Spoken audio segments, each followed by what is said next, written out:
Today we have AJ McMullen. He is a sci-fi and fantasy author that is known for his tales based on Greek mythology and fantasy folklore. With a vast universe of series and characters, AJ is today's Stan Lee. Without further ado, AJ. All right. Thank you, Miss Vivian, for that awesome introduction. Welcome everybody to the to World Building with AJ McMullen, the Aether Way. So just a little introduction. My name is AJ McMullen. I am the creator of what we know now as the Aether comic book universe. I am also an author, an artist, which I didn't put on this list, an entrepreneur, motivational speaker, and a podcaster. And last but not least, the creator of the Aether universe. So, the Aether universe is a fictional universe created by myself. It was a brainchild of mine that was created a little, we like to say, it was 10 years ago in my time, but it was the time between the time that I started writing it and the time that I actually put it out into the world. And it took me 10 years to write down a whole bunch of jargon, a whole bunch of ideas, a whole bunch of details, and that's how long it took me to actually release my first book, which is the Gem State Siege, which you can see is the first book of my first series.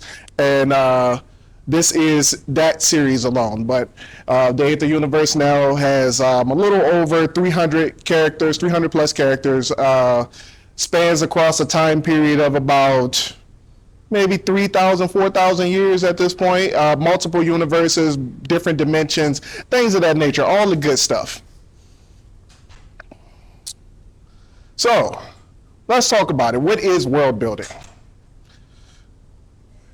World building is the process of creating imaginary ecosystems for a literary work to exist inside of. Crafting something that would otherwise be non-existent until your brilliant brain imagined it. Think of world building as looking at an image on a small screen. World building is simply imagining what is going on not only in the frame of that picture, but also the space outside of it. So, I don't know if any of you ever remember a Nintendo 3DS.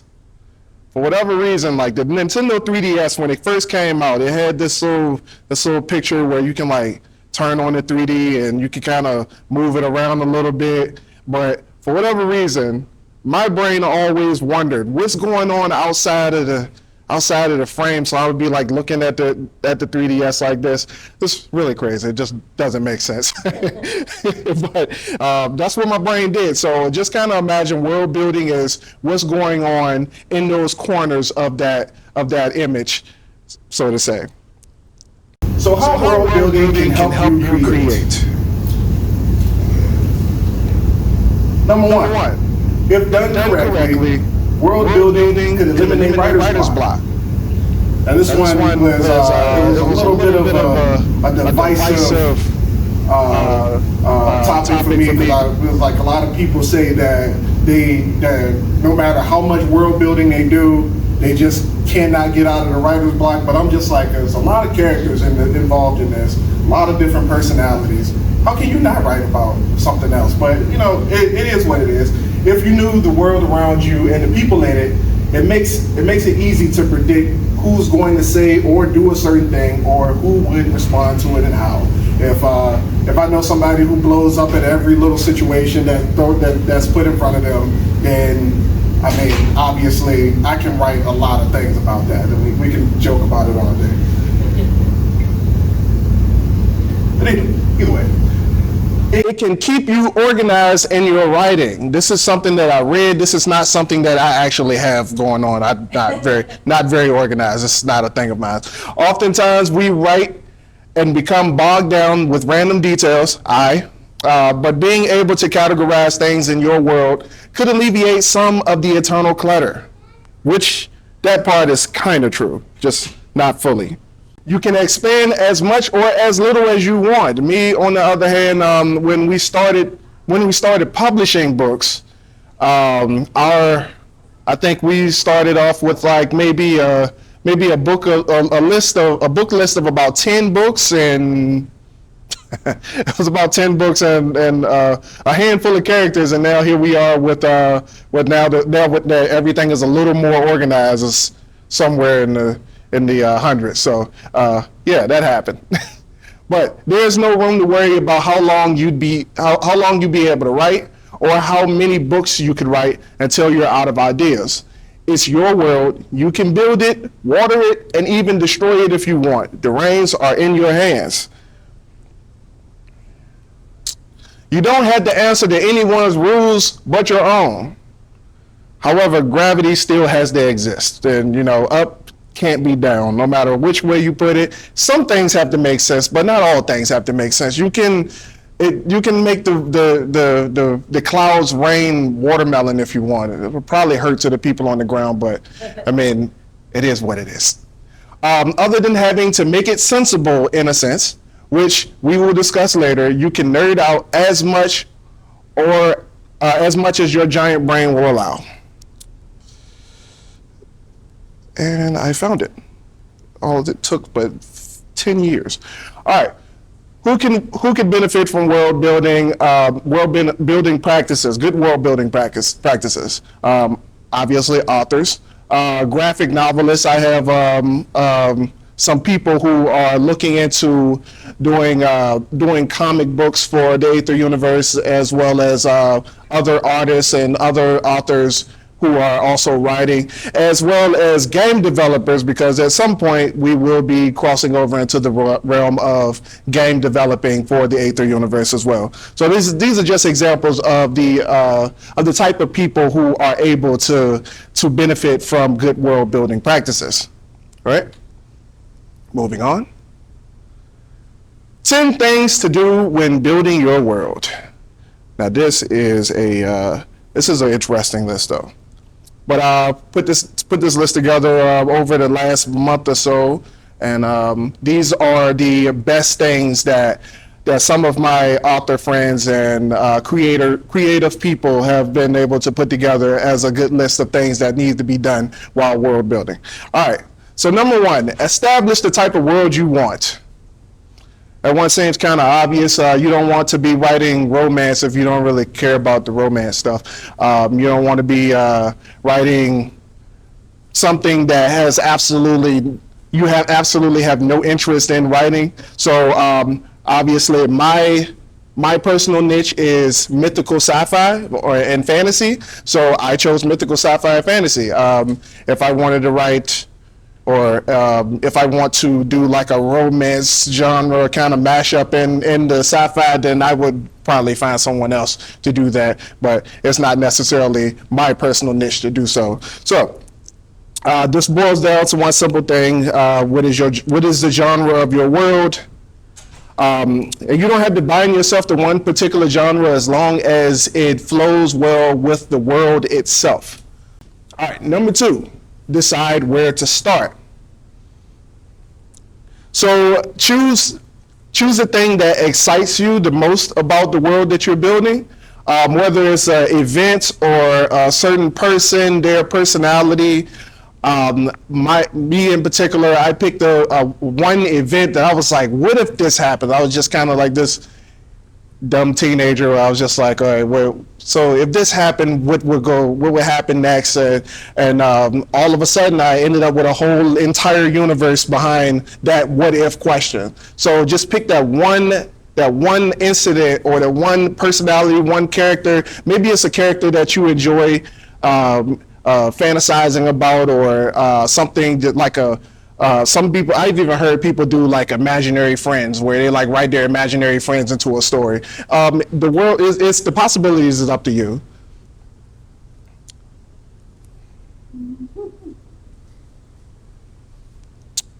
List the rules and laws of your universe.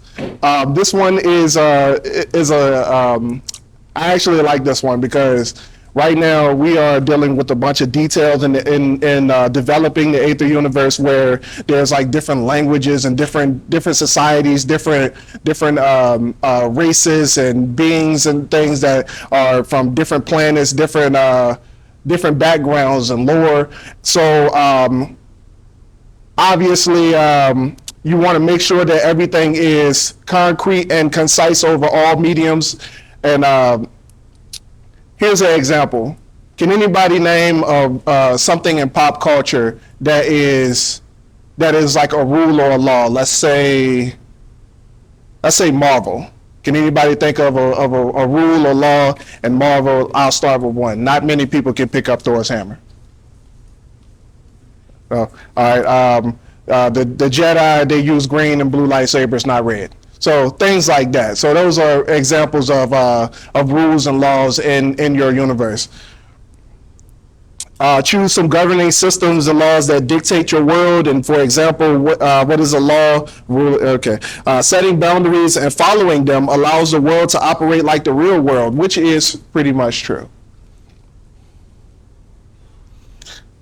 Describe the environment. I love this one.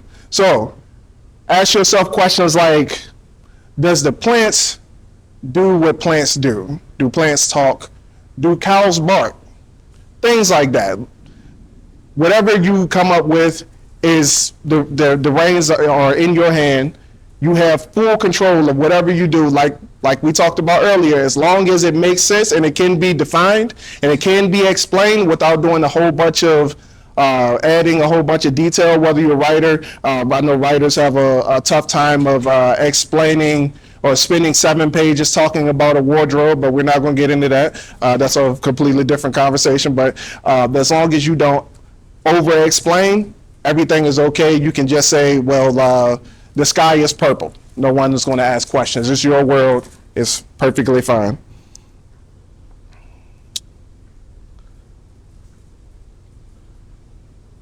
Define the culture. What is the purpose of the world's existence? And what does the inhabitants of your world believe in? Is religion the driving factor of your world? Only you can say. Is money the driving factor in the Aether universe? And as an example, the characters of the Aether universe are battling with the notion that there are elements in the existence that humans should not have their hands on, but if they have it, then they can be the humans can become as powerful or as adequate as the gods that walk among the planet. So what is your culture? Define the language. Choose how your inhabitants, the inhabitants of your world, communicate with one another. Define what is taboo. What is that one thing that people can't talk about? Who is that person that shall not be named, no matter how much he terrorizes Hogwarts? Whatever. Who is that like what information is hidden from this one group? Is hidden, or if it's revealed to this group, what would happen? So define those things. And once you start thinking about the different types of personalities of people and how people operate in the world, those kind of questions become easy to answer. So in the background of this, you can. I logged on one day to what is it? What's that learning that language app that we used? Duolingo. Duolingo, for whatever reason, you can learn Klingon in Duolingo. Did anybody know that? All right, so yeah, you can learn Klingon, which is if you're not familiar with Star Trek, is the language that one of the species of aliens on that show spoke, and you can actually learn that in Duolingo. Wow, it's crazy, right? So with that being said, I took that inspiration, looked at and created my own language for a group of people called the Ancient Arcanans in the Aether universe, and that is what you see on the background. And that is something, if you have people that speak a different language in your universe, then I highly advise that you, I mean, not everybody's going to be able to do that, but I just kind of picked up a piece of paper one day and just started chicken scratching some stuff down. Like those letters, they mean nothing unless you decipher them, but nobody else has to know that, right? All right, identify the history Choose any point in time in your world. What happened to lead to that point in history? So think of a timeline of what happened to your character before the story started. What happened in the past? What led them up to this point? Why are they the way they are? Who hurt them is the question that you should ask.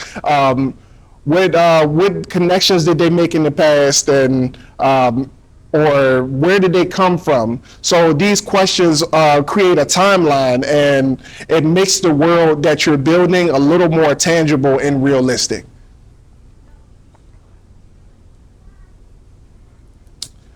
Use existing work to inspire you. Now, a little history about how I started and all of this.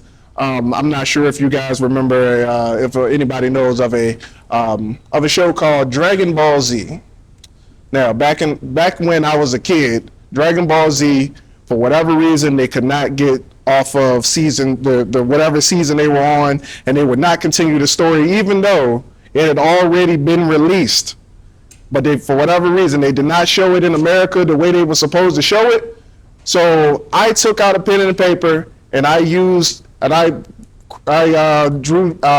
drew comic books based off of Dragon Ball Z back in the day, and that is 3 minutes. All right, and that is where I got my start, and that was the work that I used to inspire me to do what I do. And the Aether universe is strictly based off of Greek mythology. So you can pretty much use whatever inspiration that you want. Describe how characters develop. So how does the world around your characters create the mentality of your characters, and how they respond to certain situations? That is actually one of the characters from my first book. Number 10 is plan with caution. This is something that I myself have a problem with, because I just put down a whole bunch of random detail about everything. I constantly have notepads on top of notes on my phone with different information about my universe, but at the end of the day, it all lines up. But that's one of the biggest problems. If you have a bunch of random detail, it's hard to line everything up. So never create so much and get so detailed that you confuse yourself when it comes to world building. All right, and that will be the end of my presentation. You can find me on www.ajmcmullen.com, and I do a podcast, the Dirty Short Podcast, where the elephant is always welcome. Uncomfortable conversations about growth and development are the name of the game, as well as the Aether Universe podcast, which isn't out yet, but it will be within the next week, as well as Facebook and Instagram. And you guys can find me outside at my table, where I will be selling the first 4 books of the Arcane and Calamity series, with the sign up for my mailing list at my table. I hope you guys got some value from this, and I hope everybody learned a good deal about world building. There's so much more that we could talk about, but unfortunately, Ms. Vivian told me that my time is up. So thank you guys for coming, and I hope you enjoyed the class.